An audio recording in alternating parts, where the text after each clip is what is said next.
Welcome everyone to the wine review. I'm Ryan, a wine guy. My buddies, as you all know. And tonight we are checking out a 2014 Zinfandel called Inconspicuous. This is the back side. This is what the front side looks like.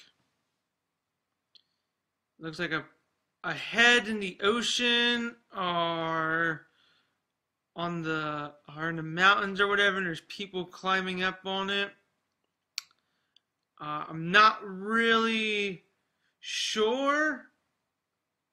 I guess it's not the ocean. It just kind of looks like a random head as a mountain figure. Not quite sure what that's all about. I may need to do some research into that and maybe give you a link to their website if I can find why they did that. It's a 15.3% alcohol by volume Zin, my aerator. The truth does not require. Let me try that again. The truth does not require an aggressive advocate. Our truths are the quality of our grapes, and the skill of our winemaker.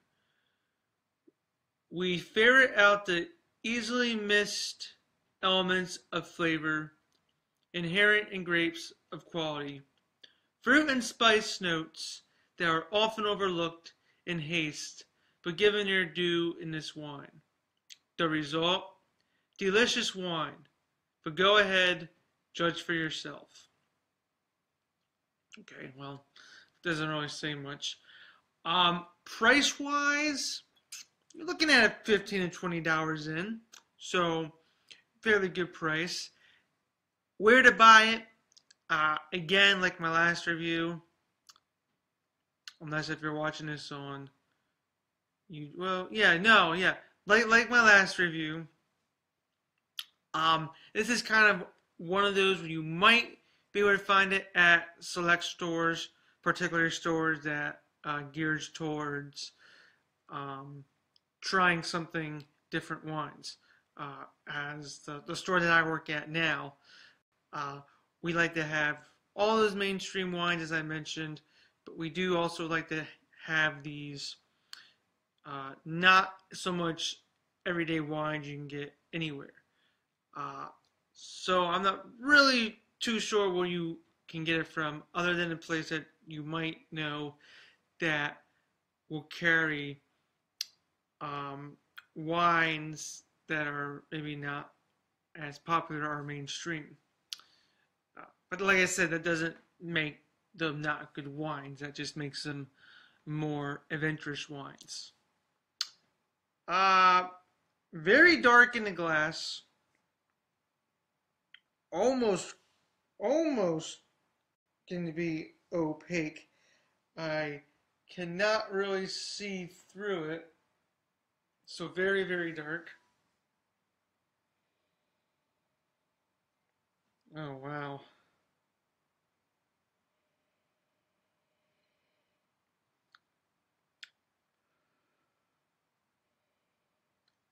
Definitely some oak on this, some vanilla, some pepper, blackberry,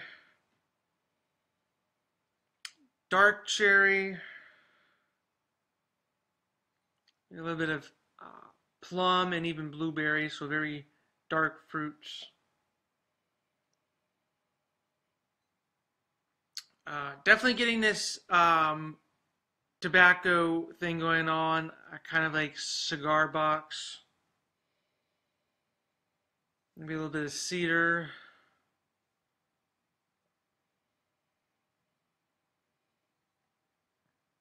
Wow. So, I mean, even though it's 15.3, I'm surprised that um, like I said, I'm getting all those big flavors, but it's not overpowering like sometimes Zins can be, especially at over 15%. This one's fairly tame. It seems fairly tame, and you just get a little bit of that heat on there.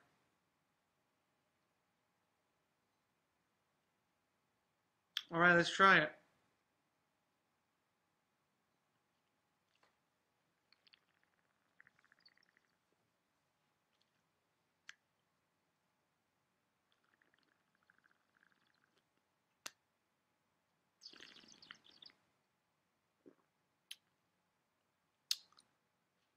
Wow, that is definitely a Zinfandel, but again, it doesn't run like as typical 15 or 15.5 or in this case 15.3% Zinfandel would. Um, it's fairly smooth, fairly easy to drink. I mean, there is literally no burn going down, which isn't necessarily a bad thing. But if you're expecting like a big uh, spicy kick going down, this does not have that. So if I were tasting this blind, I would maybe even say, hey, this might be low alcohol's in at 14%, but it says it's 15.3, but you do not notice that going down. You do get those Zen like flavors. You definitely get the oak on there, that spice, that little bit of maybe vanilla, or even maybe a hint of chocolate in there as well. Um, you definitely get that.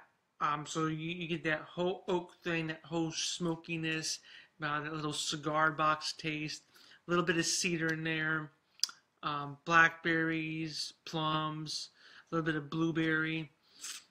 Um,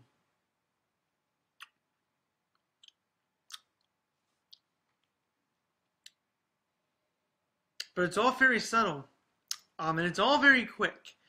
Um, no huge, long, lingering finish. I mean, there is a little bit there.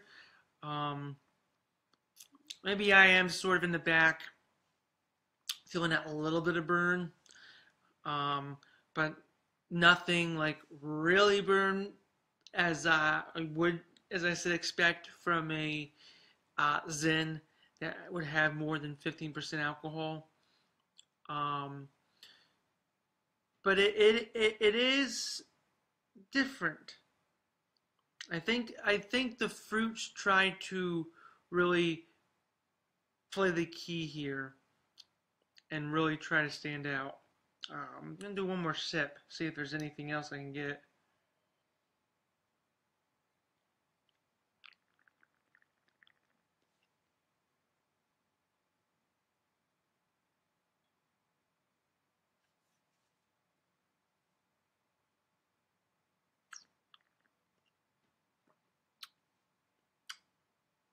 Just kind of wanted to keep it in my mouth for a little bit, really see if I can get any core. Um, hmm, hmm.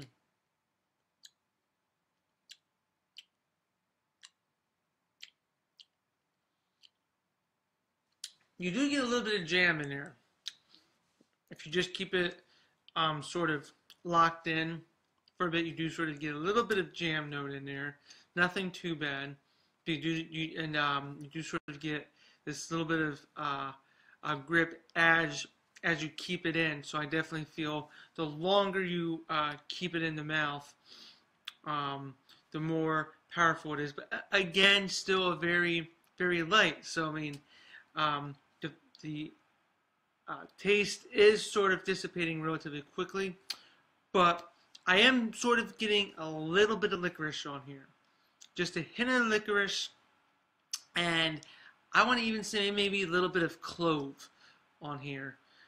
Just maybe a tad bit of clove, just a little bit of extra spiciness for this wine. Overall, what would I rate this wine? I think this can pass for 4 out of 5. Um, I just feel like it goes by way too quickly.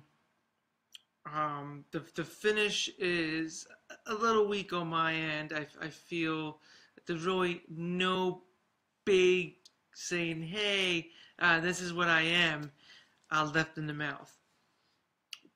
But you do get that sort of as you're switching around and initially as you swallow. You do get a very mild but good uh, nose of flavor. Uh, but as I said, nothing that is just like, hey, 15.3 Zinfandel, but I taste like maybe like a 14% or 13.5, which is why I feel like this is. I feel like this tastes a little bit weaker than what I anticipated it would be. So that being said, it is still very good. Still, definitely enjoy sipping on it. Enjoy sipping it all night. Um, I personally feel you could easily get away with this by itself. I've been getting away with it by myself. Uh, so no big foods need to be um, paired with this. I mean, definitely they might help. Maybe they might help bring out more of the flavor. But I definitely feel you could easily get away with. Sorry, there was a bubble in the. Yeah. Anyway, so 4 stars out of 5. Still good wine. If you can find this wine, I would definitely recommend at least trying it. It is definitely one of those something different type of wines.